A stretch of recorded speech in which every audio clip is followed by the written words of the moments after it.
Good evening. I'm honored to bring you a presentation of incredible insights of ordinary people and extraordinary actions. Profound works of dedication and courage in the Heartland, in every category of hero and heroism, in the search of a greater understanding of what makes a humanitarian hero. Each voice with their own individual experience, driven to serve.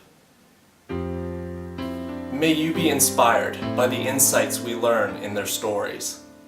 American Red Cross believes difference can be made in being there for preparedness, relief, and response. Listen to the hearts and minds of ordinary people with extraordinary actions. Please continue to share these stories and these methods of saving lives. We too can save lives. Let their stories shape a concept of what it means to truly give. And tonight, as we give to the American Red Cross in their humanitarian mission, serving those who have lost to home fires, floods, happening right here in our community, volunteers from our area have already begun deploying into the season for relief of people suffering in windstorms, floods, and hurricanes. Volunteers deployed to the Carolinas, to Cleveland, and to our local counties. Insights into the metrics of success and preparedness you will hear tonight from Red Cross Lake Erie Heartland Chapter Director Laura Kiefer, along with footage when we installed smoke detectors last year as part of the Sound the Alarm campaign in Richland. These actions get ahead of the curve and verifiably help save lives. The American Red Cross Lake Erie Heartland Chapter serves our 7 most local counties in the region: Richland, Ashland, Erie, Holmes, Huron, Lorain, and Wayne counties. May your hearts be moved tonight as we remember, we prepare, we give passion, that we are the heartland of the variety of stories you'll hear tonight as we try and improve the lives of so many. My own life and experience is truly moved by these absolutely amazing stories we recognize. It helped me grow in understanding over 4 years ago when I volunteered to produce the Red Cross Hero Awards in 2014. Today, I'm thankful for the chapters in my life in between, and I am a proud volunteer board member for the American Red Cross Lake Erie Heartland Chapter. I know that the Red Cross is saving lives, and I hope you can give anything you can, like I have. That when we all help to share these stories of incredible individuals, it helps us understand the importance of our greater mission. Thank you for joining us in recognizing that mission. Passionate, courageous, and dedicated people. We hold it in our hearts that this place and these people hold a certain truth. May we grow in our understanding now of what it means to be a hero. My name is Tracy Dotson. I'm from Wayne County. I work full-time at Kent State University College of Nursing, and I also have worked in different ERs. At the time of the incident, I was working at Altman Orville in the emergency department, but I had worked in Worcester Hospital, so I got to know a lot of the EMTs that were working with the Red Cross, so we really had a great relationship. And that day, I just really wanted ham loaf. I was showing, my children showed dairy heifers at the fair. It was a really hot day, and so we were going to the Grange to get some ham loaf and mashed potatoes. This is the best meal on the fairgrounds for the cheapest. And so there's a long line, and we're just standing there, and you know what, and a guy, you know, he was coughing, and there's a little bit of commotion, and I'm like, mind your own business. You're not here to save the world, just mind your own business. And then he falls. And he fell and he hit a stroller. And I'm still thinking, mind your business. People don't like it when you get involved in their business. He just fell until someone said, we need help. And that's when I sprung into action and immediately recognized that he was not breathing. It was what's called agonal breathing. And so I immediately looked up at the Red Cross. Thank God, I mean, perfect place to have a heart attack. They knew that they needed to get the AED as soon as I looked at him, and we were able to detect there was no pulse. So I started CPR immediately, and they brought the AED, we applied that. There was nothing to shock, there was no shock advice, we just continued CPR. I think that we probably did it for probably about 5 minutes, and they were doing rescue breaths, and we were doing everything right. There was never a shock advised. And lo and behold, all of a sudden, he's like, I'm getting resistance when I'm trying to give him rescue breaths. So in my 10 years of nursing, I've never had anyone survive a heart attack. So I think, try harder. And EMT said, no, he's breathing.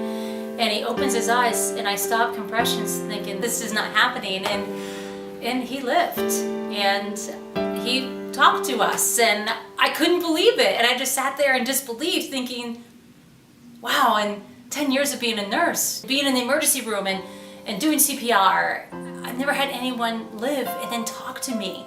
And I thought, what a great feeling, what a gift. He was okay, the EMTs took over from there, and I got my hand left. I know a lot of the EMTs and the medics because I work in the emergency department, and you get really close with the squads because they're bringing a lot of patients in, and you get to have a really tight bond with them. And then actually at the Red Cross in Worcester, I teach community health nursing for Kent State University, and my students actually do the Worcester area. So I have them going places like Salvation Army and the wound clinics, MedPro for the occupational health. And so I have them go in a lot of different places to show them all about what nursing is in the community.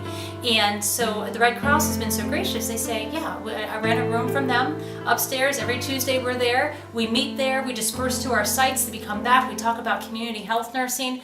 So it's a great bond with the Red Cross. They're just amazing people. And so it is so important because it's something that the lay person can do. Because time is muscle, and as your heart is going without perfusion, without blood, it is slowly dying, and there's a point where there is no return. But if a lay person sees something, they see that person stop breathing, they recognize that they need to get help and immediately begin CPR, the chances of survival increase exponentially. And being able to recognize that, and that guy being able to see what was going on and getting the help he needed is no doubt why he's still alive today. It doesn't take a lot of skill to push as hard as you can in the center of the chest. Even if you're just pushing on that chest, that's enough to give them that chance that they need for survival. There's so many different things that the Red Cross does, from disaster relief. And they're not there just during the disaster, they're there months after the disaster. So it's awesome to be affiliated with someone like the Red Cross, and I really don't think they get enough publicity for everything that they do. My name's John E. Fuller. I lived in Mansfield most of my life. I had 30 years as a Mansfield police officer, rewarding career. God led me right to the Marine Corps, So I say that's the biggest challenge I can do. So God gets me through that, then I'm good to go. So I was in the Marine Corps for 2 different tours, and I loved it. When I got out and I was on the police department, one of the highlights of my career was I went into Ground Zero for September 11th. And I tell you, it was quite the experience. I went there with a contingent of other law enforcement officers. There were probably 20 of us or so. We had a convoy from here to New York City. And I have to say, that's probably my fastest trip ever to New York City without stopping. Other than gas, that was about it. But yeah, we went right down on Ground Zero, and we was on a search and rescue missions there, and just helping to collect different items that would help the FBI. And I remember a guy came up to us and he says, "Hey," he says, "you guys find anything in here?" We were on a pile of debris. We said, No, we're still looking. And he says, I'll never forget, the guy was kind of a big guy. And he said, "Well, I work for the city here," so my brother's in there. That's what he said. We looked at him, we said, "What?"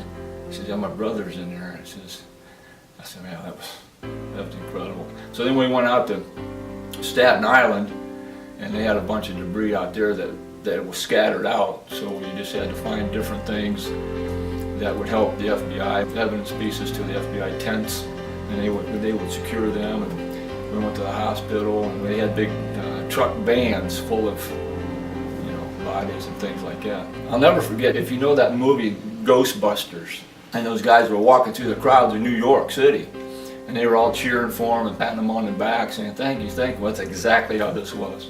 We'd walk through there, and they were calling us heroes and everything. Well, thank God you're here, thank God you're here, thanks for helping us, And it was just a heartwarming thing, and I just praise God that I was able to be there and help out however we could.